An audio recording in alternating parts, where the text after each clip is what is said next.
The storm clouds gather. Fairhaven lay cloaked in a sky of bruised purples and charcoal grays, the oppressive quiet broken only by the nascent stir of an unseen wind. Within the familiar yellow house, a different kind of tempest gathered. Eleanor, her face a rigid mask, clutched her phone, its screen still blazing with the damning messages. "Secret dinners," she mouthed, the words acrid on her tongue. "Lies." She found Liam in the study, bent over his laptop, a tableau of domestic serenity that now felt like a cruel charade. The mingled scents of old books and his cologne, once a comfort, now suffocated her. He glanced up, his smile dissolving as their eyes met. "Everything all right, love?" he asked, his tone unnervingly placid. Eleanor offered no reply, only extended the phone, its luminous accusations stark in the deepening gloom. Liam's gaze raced over the texts, his face leaching of color. The meticulous facade he'd maintained for months, perhaps years, began to fracture. He parted his lips, then closed them, his usual eloquence deserting him. The silence thickened, punctuated by the distant growl of thunder. "Who is she, Liam?" Eleanor's voice was a low, dangerous rumble. "Spare me your denials. I know."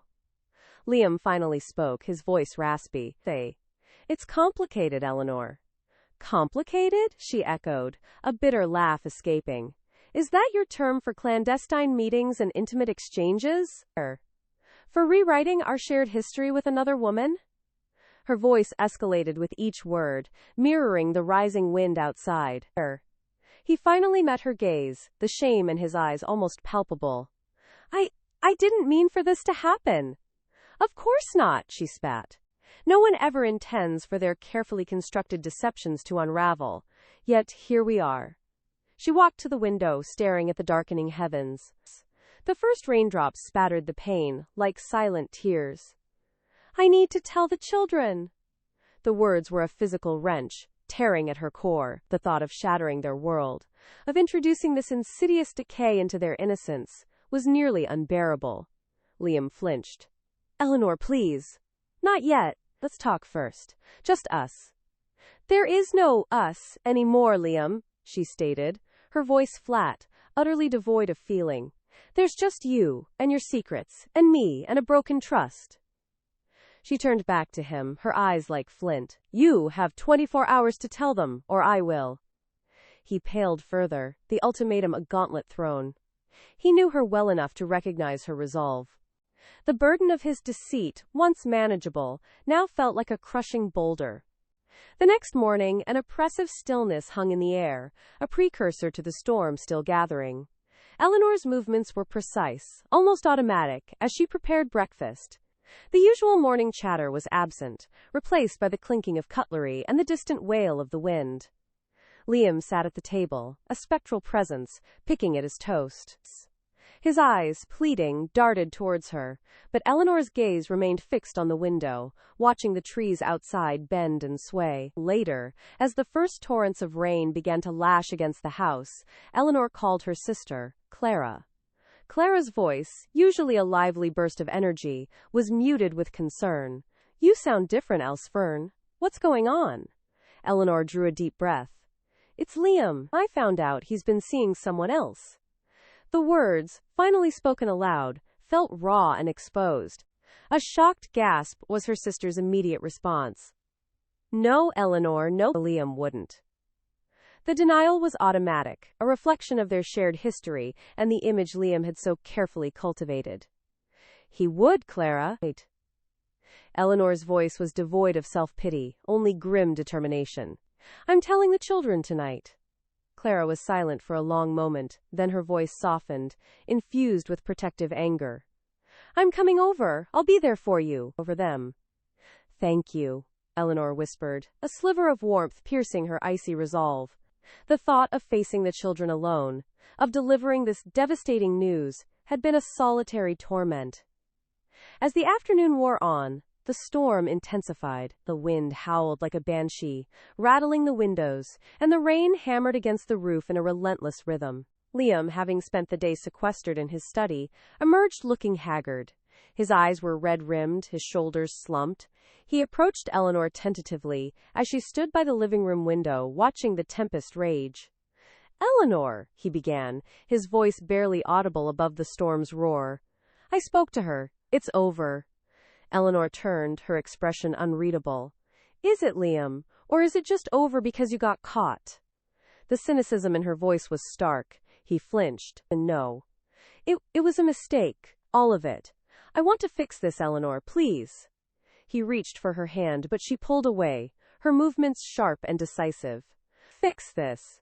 she scoffed, a bitter laugh escaping her lips. "There's no fixing this, Liam. Not when the foundation has crumbled. Not when the trust is gone."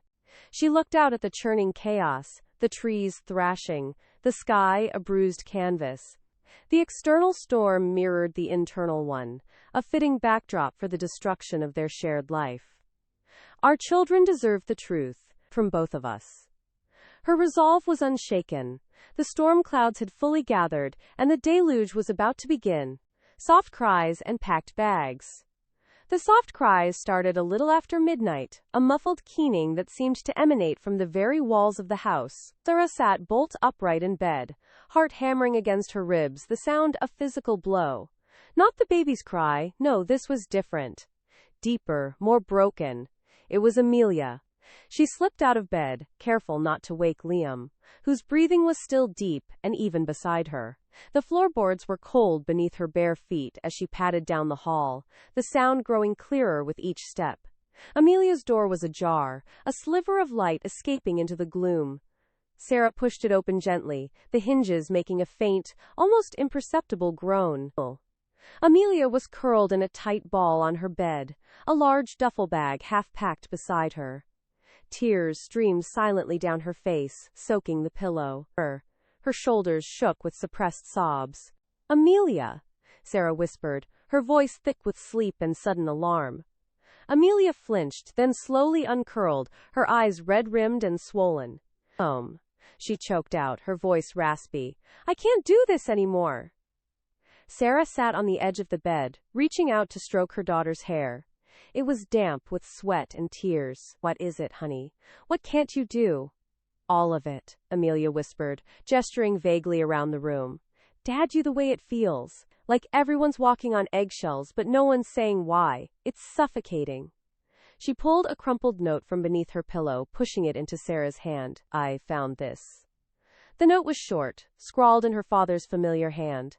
A hotel name, a date, and a woman's initial. Sarah's blood ran cold. This was it. The evidence, undeniable, found not by her, but by their daughter. She swallowed, the taste of ash in her mouth. "Amelia." "Don't, Mom, don't lie to me. Don't pretend you don't know. I've seen the texts on his phone, the weird excuses, the way he looks at you when he thinks you're not looking. Like he's already gone." Amelia gestured to the half-packed duffel. "I'm going to Grandma's, just for a few days. I need to breathe." Sarah felt a sharp pang of guilt, a hot flush of shame. Their silence, their attempts to protect the children, had only served to inflict a different kind of pain. "Amelia, please, don't go. Let's talk about this. All of us." Amelia shook her head, a defiant glint in her tearful eyes. "No, I can't be here when it all breaks. I need to be somewhere safe, somewhere I don't have to pretend everything's okay. Grandma understands. She'll let me stay." Her voice was firm, though still laced with hurt. "I already called her. She's expecting me." The realization hit Sarah with the force of a physical blow. Amelia had already made her arrangements, already planned her escape. This wasn't a plea for help. It was a declaration of independence, a desperate act of self-preservation. Sarah looked at the duffel bag again, the neatly folded clothes, the small stack of books. Her daughter was serious. "Okay," Sarah said, the word barely a whisper. "Okay, let me help you finish packing. And I'll drive you." She stood, her legs feeling suddenly heavy. "But we will talk, Amelia, when you're ready. All of us." Amelia looked up, her eyes still brimming, but a flicker of something that might have been relief passed through them. "Thanks, Mom." As Sarah helped her daughter fold the last few items, the house felt larger, colder, and immeasurably emptier. The soft cries had stopped, replaced by the quiet rustle of fabric and the unspoken words hanging heavy in the air. The bags were packed, not just Amelia's, but, in a way, all of theirs. The quiet charade was over. Missing pieces. The digital clock's blue glow, 3:17 a.m., mirrored the chill in Sarah's chest. Hours melted into a torturous loop. The texts, the clandestine dinners, the outright lies. Each word, each implied touch, a fresh laceration. Her phone, still clenched in her hand, felt weighted with unearthing betrayal. Beside her, Mark's soft snores punctuated the silence, a soundtrack of oblivious slumber. Or, a bitter thought twisted, exceptional acting. She slipped from the bed, the carpet a fleeting warmth against her bare feet. The house, usually a sanctuary, now felt like a tomb of silent accusations. In the kitchen, the refrigerator's hum was a solitary drone. She poured water, the ice clinking too sharply in the quiet, her trembling hand sloshing liquid over the rim. This wasn't merely about an affair anymore. It was the erosion of trust, the slow, agonizing decay of everything they'd meticulously built. Tucked beneath a stack of old utility bills in his desk, she discovered a small, almost imperceptible ledger. Not financial, but a meticulous chronicle of dates, times, and vague initials. Some entries dovetailed with his late nights at the office, others with golf weekends. But one particular notation, from 3 months prior, simply read, "Safe deposit box, key, in old watch." The old watch. Mark's grandfather's timepiece, a heavy gold pocket watch resting on his dresser, perpetually unwound. She'd always viewed it as a sentimental display, a relic. Now, it felt like a crucial clue in a scavenger hunt she never desired to join. The next morning, the kitchen air hung heavy with the unspoken. Mark was already up, a surprising anomaly, brewing coffee. The aroma, usually a comforting herald of the day, now seemed a perfumed mask. "Morning," he offered, his voice a shade too bright, his gaze avoiding hers. "Morning," she replied, her own voice flat. She watched him pour his coffee, movements precise, practiced. Was this a new ritual? Another piece of the puzzle she was missing? He departed an hour later, his customary hurried kiss reduced to a perfunctory peck on her cheek. "Long day today," he mumbled, already halfway out the door. "Might be late." "Of course," she murmured to the closing door. The moment his car pulled from the driveway, Sarah went directly to his dresser. Her fingers traced the cool metal of the pocket watch. With a soft click, the back cover yielded, revealing not gears and springs but a small, folded piece of paper and a tiny, tarnished key. Her heart hammered. The paper was a jeweler's receipt.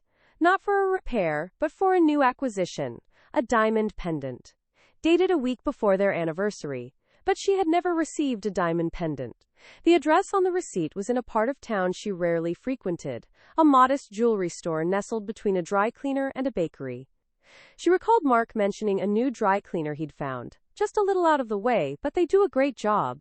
Another lie, another missing fragment. She drove, the city a blur of motion. Glimmer and Gem was as unremarkable as the receipt had suggested. Inside, the air was cool, faintly metallic. An elderly woman with kind eyes looked up from behind the counter. "Can I help you, dear?" she asked softly.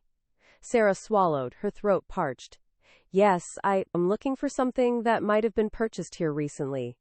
"A diamond pendant." The woman's smile faltered slightly. "We have many diamond pendants. Do you have a receipt number?" Sarah produced the crumpled paper. The woman's eyes widened almost imperceptibly as she read it. "Ah, yes, the special order." She looked at Sarah with a new, knowing glint. It was a beautiful piece, very unique. Mr. Harrison picked it up himself. Mr. Harrison, Mark's last name. The confirmation, though anticipated, still struck her like a physical blow. "And was it for his wife?" Sarah asked, hating the tremor in her voice. The woman hesitated, then her gaze softened. "He said it was a gift for someone very important to him." She paused, then added, almost conspiratorially, "He seemed very eager to make sure it was perfect." Sarah's fingers tightened around the receipt. The pendant wasn't for her. It was another secret, another fragment of a life Mark was weaving apart from her, a life she knew nothing about. She walked out of the store, the weight of the missing pieces settling heavily on her shoulders. The diamond pendant, the safe deposit box, the other woman. They were all threads in a tapestry of deceit, and Sarah stood at its edge, the pattern becoming horrifyingly clear. She had to find that safe deposit box. The key, now tucked into her own pocket, felt like a burning coal. Whatever lay within, she knew, held the rest of the story. The bank, a monolithic structure of cold marble and polished brass, loomed. Her heart thrummed as she approached the counter, the tiny key a secret in her palm. I need to access a safe deposit box, she said, her voice surprisingly steady. Box number 317. She knew the number from another scrap of paper, a hasty note in Mark's script, tucked into the ledger. A clerk, a young man with an impassive face, led her to a small, private room. The click of the lock, the heavy door swinging open, felt monumental. Inside, a single, small box rested. Her hands trembled as she pulled it out, placed it on the table. Taking a deep breath, she opened it once. Not documents or valuables lay within, but a small, velvet-covered journal, its pages filled with elegant, unfamiliar handwriting. And beneath it, a tiny silver locket, engraved with a date she didn't recognize. October 27th. 3 months ago. The same date as the safe deposit box, key in old watch entry. Sarah's vision blurred. This wasn't merely an affair, this was something more profound. Something that had been quietly, methodically growing, right under her nose. The journal lay open to a recent entry, its delicate script revealing a confession, a deep, abiding love. Not for her, and then, she saw it. A sonogram photo, carefully tucked into the pages. A tiny, blurry image. Her breath hitched. The missing pieces weren't just about betrayal. They were about a life, a future she had no part in. A child. Mark had a child with another woman. A new face and park swings. The scent of stale coffee and something vaguely antiseptic clung to Sarah's clothes as she finally closed the door to the lawyer's office. Her head throbbed, a dull echo of the last 2 hours spent dissecting a life that now felt utterly alien. Fair division of assets. Mr. Henderson had droned, his voice devoid of emotion, as if discussing inventory rather than 2 decades of shared existence. She clutched her worn leather purse tighter, the strap digging into her shoulder. A voice, surprisingly close and clear, sliced through her daze. "Excuse me, are you Sarah?" She turned, startled. Standing by the elevator was a woman she'd never seen before. Tall and slender, with striking silver hair pulled back in a sleek ponytail, she radiated an unexpected vibrancy in the muted tones of the office corridor. Her eyes, a startling shade of hazel, held a curious mix of apology and directness. "Yes," Sarah managed, her voice a little hoarse. "And you are?" The woman offered a small, polite smile. "My name is Eleanor Vance. I'm Dr. Chen's new paralegal. He mentioned you might be going through a bit of a transition." Her gaze was empathetic, not pitying, and Sarah found herself relaxing infinitesimally. "I just wanted to offer a moment if you needed it, or a glass of water. It's a lot to process, these meetings." Sarah blinked. Dr. Chen, her own lawyer, was a stoic man who rarely offered anything beyond legal jargon. This unexpected kindness felt like a balm on an open wound. "Thank you," she said, genuinely surprised. "That's very thoughtful. I think I just need to get some air." Eleanor nodded, her smile softening. "Of course. Well, it was a pleasure to meet you, Sarah. I hope things smooth out for you soon." As Eleanor stepped into the elevator, Sarah felt a flicker of something she hadn't experienced in weeks, a tiny spark of genuine human connection outside the wreckage of her own life. It was a strange feeling, both welcome and unsettling. The afternoon sun, though muted by a haze of city smog, felt gloriously warm on her face as she stepped out onto the busy street. Her initial plan had been to go home, to the quiet, empty house that felt more like a tomb these days. But the thought was unbearable. Instead, her feet, almost of their own volition, led her towards the small neighborhood park, a place she hadn't visited in years. The park was surprisingly active for a Tuesday afternoon. Children shrieked with delight on the climbing frames, their laughter a sharp contrast to the silence that had become her constant companion. A young mother pushed a stroller, humming softly. Sarah found an empty bench beneath a sprawling oak tree, its leaves already hinting at autumn's arrival, and simply sat. The sounds of life, boisterous and unburdened, washed over her. Her gaze drifted to the swings. Two little girls, no older than 5, were engaged in a fierce competition to see who could touch the sky. Their legs pumped furiously, their braids flying. A smile, small and tentative, touched Sarah's lips. She remembered pushing Leo on those very swings, his infectious giggles echoing in the air, his tiny hands gripping the chains with fierce determination. It felt like another lifetime. A sudden, sharp cry broke her reverie. One of the little girls, caught off balance, had tumbled from her swing. Her knee was scraped, and a rosy blush of blood appeared against her pale skin. Her friend, momentarily stunned, quickly ran to her side, her own face a mask of concern. Without thinking, Sarah was on her feet.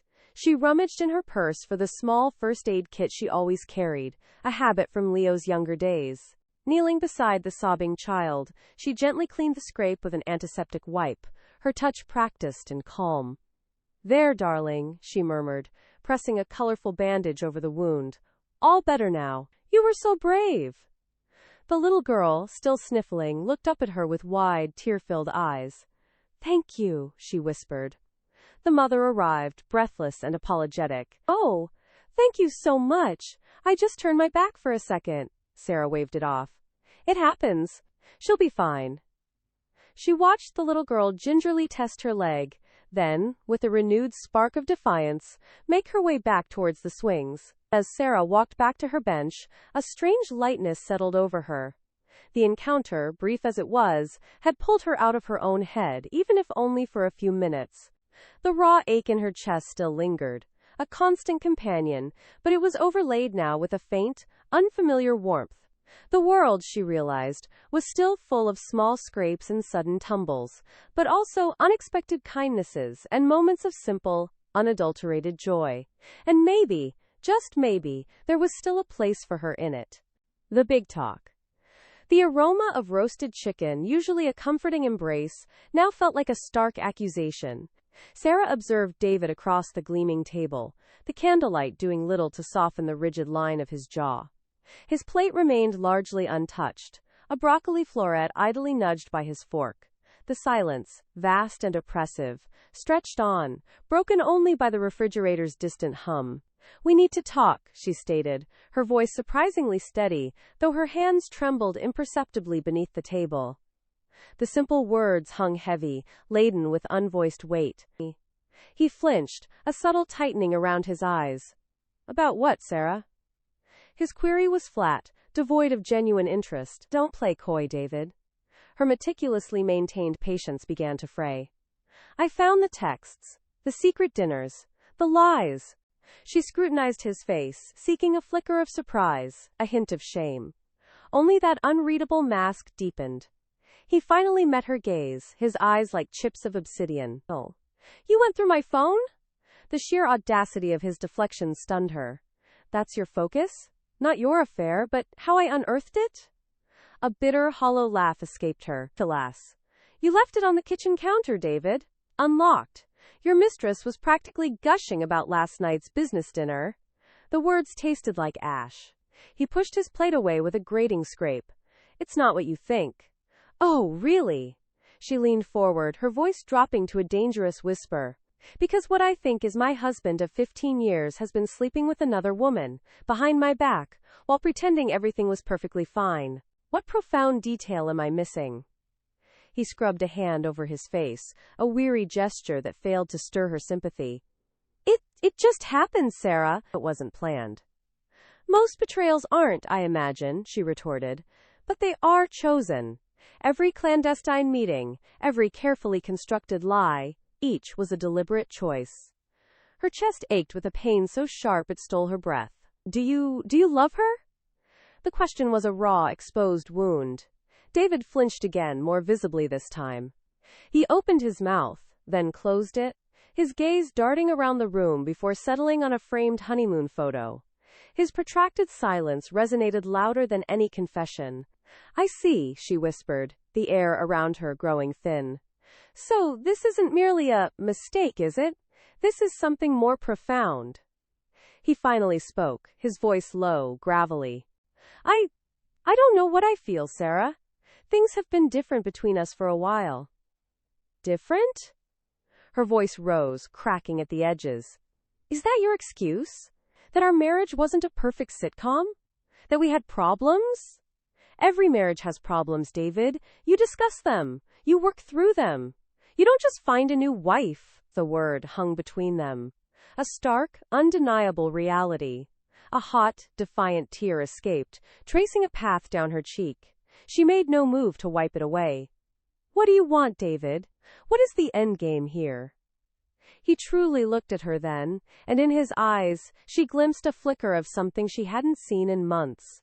Vulnerability. I don't know, he admitted, his voice barely audible. I feel so lost. Lost? She echoed, a bitter laugh escaping her lips. You think you're lost? I'm the one who just discovered my entire life has been a fabrication. I'm the one left to pick up the pieces while you're off, finding yourself, with another woman. The anger, hot and righteous, served as a welcome shield against the overwhelming grief. We need to decide, David, right here, right now. Is this marriage worth fighting for, or is it irrevocably over? The ensuing silence was deafening, the air thick with unspoken truths and shattered dreams. She watched him, her heart thudding a frantic rhythm against her ribs, awaiting his verdict. The candle flickered, casting long, dancing shadows that seemed to mock their broken intimacy. An empty new home. The scent of fresh paint, cloying and synthetic, assaulted Amelia's nostrils the moment she stepped over the threshold. It was meant to be clean, a new beginning, but it just felt sterile. Boxes, a fortress of cardboard, already dominated the small living room, obscuring the single window that looked out onto a postage stamp-sized patch of astroturf. This was it. Their new start.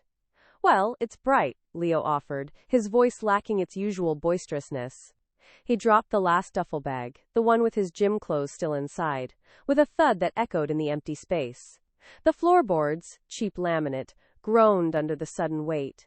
Amelia ran a hand over the chipped countertop in the kitchen. It's small, she corrected, the words tasting like dust. The previous tenants had left behind a lingering aroma of something vaguely burnt and despairing. She opened a cupboard. It was bare, a hollow mouth. No familiar spices, no mismatched mugs, just the echo of her own unease.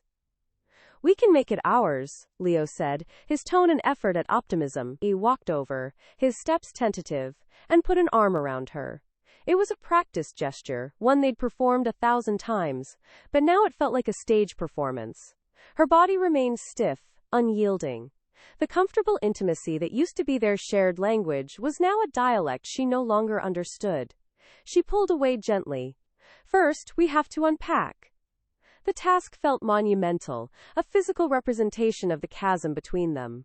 Each box held not just objects, but memories, some tainted, some still precious, all now displaced. They started with the kitchen, the most practical first step. Leo, surprisingly efficient, began pulling out pots and pans, arranging them in the unfamiliar cabinets. Amelia found herself staring at the empty space where their old, larger refrigerator would have gone, a ghost of domesticity. She picked up a box labeled Kitchen Fragile and opened it. Inside, nestled in bubble wrap, were the ceramic bowls she'd bought on their honeymoon. They had seemed so perfect then, so unbreakable. Remember these? She asked, her voice thin. Leo glanced over. Yeah, the ones from that little shop in Santorini. He didn't meet her eyes, focusing instead on wrestling a stack of plates into a too-small cupboard. A memory hung between them, heavy and unacknowledged, like a piece of furniture too big for the room. The afternoon wore on in a numb rhythm of lifting, opening, and placing. The silence, punctuated only by the scrape of cardboard and the clink of dishes, was oppressive. It was a different kind of silence than the one that had settled over their old house in the final months. That had been a charged, furious silence, thick with unspoken accusations.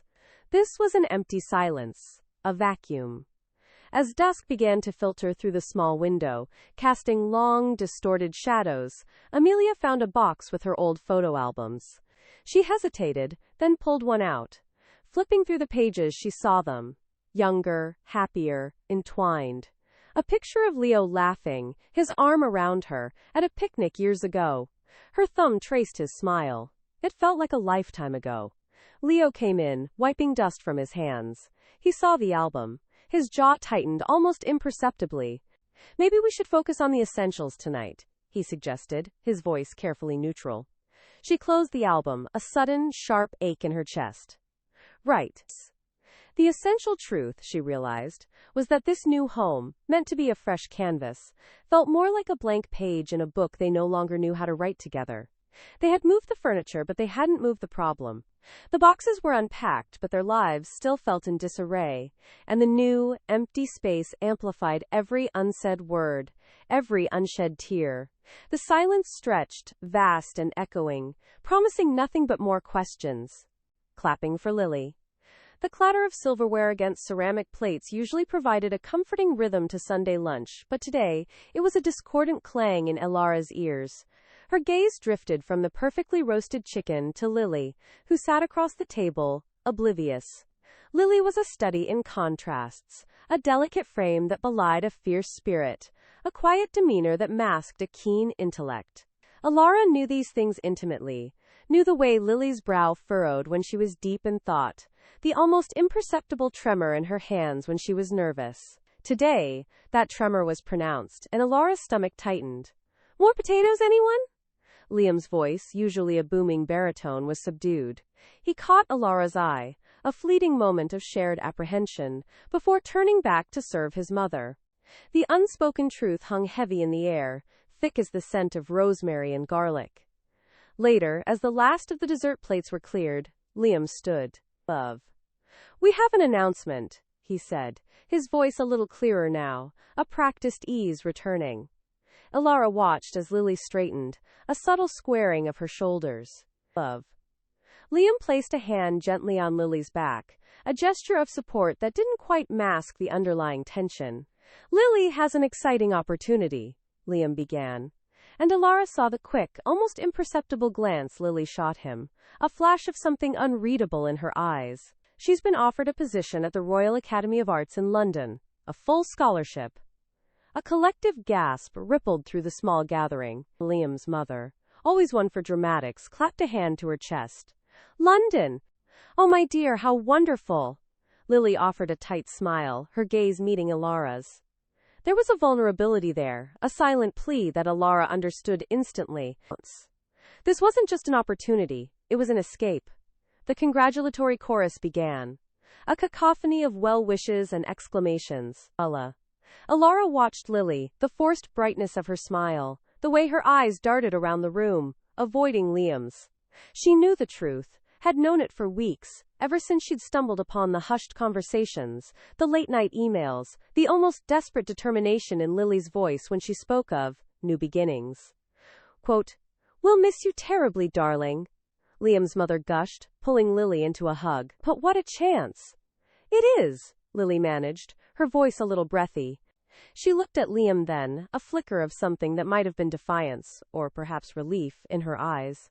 "It's a chance."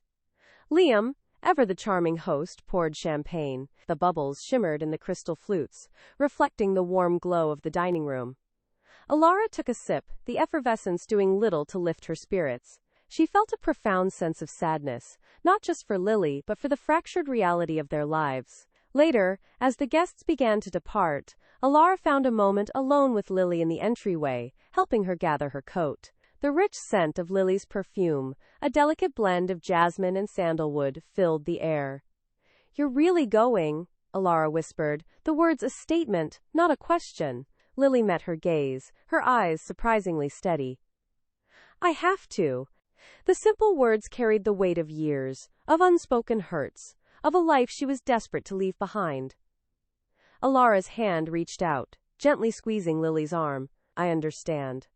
A small, genuine smile finally touched Lily's lips. "I know you do." As Liam ushered the last guest out, he turned to Lily, a practiced smile on his face. Well, darling. A triumphant day, wouldn't you say? Lily's smile faltered, a shadow passing over her features. It was eventful. She looked at Alara, a silent promise exchanged between them. The applause for Lily had been loud, but Alara knew it was for a performance, not for the painful truth behind the curtain. The curtain was finally falling, and Lily was stepping into the unknown. 2 warm blankets. The digital glow of the phone screen illuminated the faint lines etched around Sarah's eyes, a roadmap of recent sleepless nights. Each message, each hushed dinner receipt, felt like a fresh cut, leaving her raw and exposed. She tucked the device beneath the cushion beside her, as if its very presence could ignite the worn velvet. Across the room, the grandfather clock, usually a comforting sentinel, ticked with an accusatory rhythm, marking the slow march of her husband, Mark, toward the front door. When the key finally turned, a tremor ran through the silence. Mark entered, shedding his coat with an practiced grace that now seemed alien. He caught her gaze. A fleeting, almost imperceptible flicker of surprise in his eyes, quickly masked. "Rough day at the office," he offered, his voice a low rumble. He didn't ask about hers. He didn't notice the rigid set of her shoulders, or the way her fingers clutched the armrest of the armchair.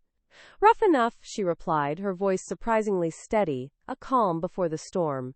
She watched him move towards the kitchen, the familiar scent of his cologne now a trigger for a different kind of nausea. He poured himself a glass of water, his back to her, and she had a sudden, overwhelming urge to shatter the quiet with the truth.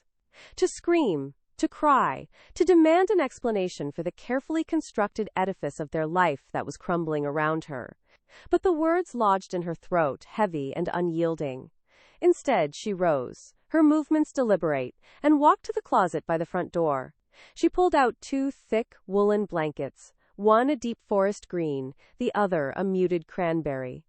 Mark turned, his brow furrowed slightly as he watched her. "Everything all right, love?" he asked, a hint of genuine concern in his tone that stung more than any anger. "Just a chill," she lied, her voice flat. She folded the green blanket neatly, placing it on the armchair. Then, with a practiced motion, she spread the cranberry one over the sofa, smoothing out the wrinkles. The gesture felt both profoundly intimate and utterly detached. It was a domestic act, a wifely concern, yet it was also a stark declaration of separation, a line drawn in the sand of their living room. He watched her, his expression unreadable. "A chill?" he repeated, his voice softer now, tinged with an uncertainty that was new. He walked towards the sofa, his gaze fixed on the carefully arranged blanket. He reached out a hand, almost touching it, then pulled back. The air thickened with unspoken words, with the weight of years and the sudden fragility of everything they had built. "Yes," she said, finally meeting his eyes. "A chill that requires 2 warm blankets." The double meaning hung between them, a tangible thing. She saw understanding dawn in his eyes, a flicker of recognition, followed by something else. Resignation, perhaps, or even a nascent fear. He didn't ask for clarification, didn't attempt to bridge the chasm that had opened between them. Instead, he simply nodded, a slow, deliberate movement. He picked up the green blanket from the armchair, draping it over his own side of the sofa, a silent acceptance of the new, unspoken arrangement. The 2 blankets, once symbols of comfort and shared warmth, now lay on separate ends of the same sofa, mirroring the chasm that had opened between them, each a testament to a private, silent surrender. The grandfather clock continued its relentless ticking, marking not just the passing of time, but the quiet, deliberate unraveling of a life, a new kind of peace. The scent of pine needles and damp earth was a balm to Clara's frayed nerves.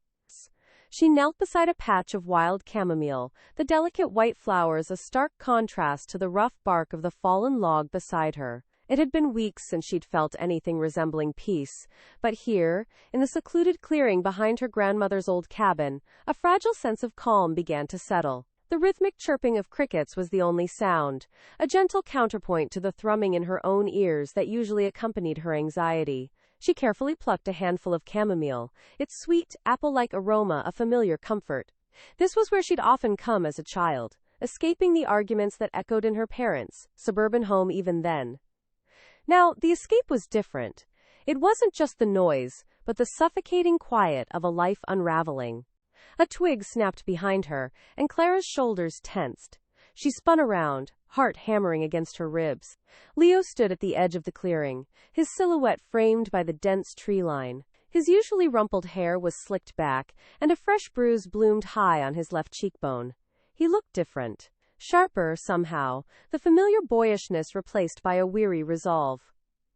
"Clara?" he said, his voice a low rumble. He hadn't called her that in years, not since they were teenagers. It had always been Claire, or C. "I found you." "You shouldn't be here," she replied, her voice barely a whisper. The fragile peace shattered, replaced by a surge of the old, familiar resentment. "How did you even know?" He stepped closer, the early evening light catching the desperate plea in his eyes. "Your mom. She said you needed space, but not like this. Not alone." He paused, then gestured vaguely at his face. "Things got a little heated with your dad. He wasn't exactly thrilled about me asking around."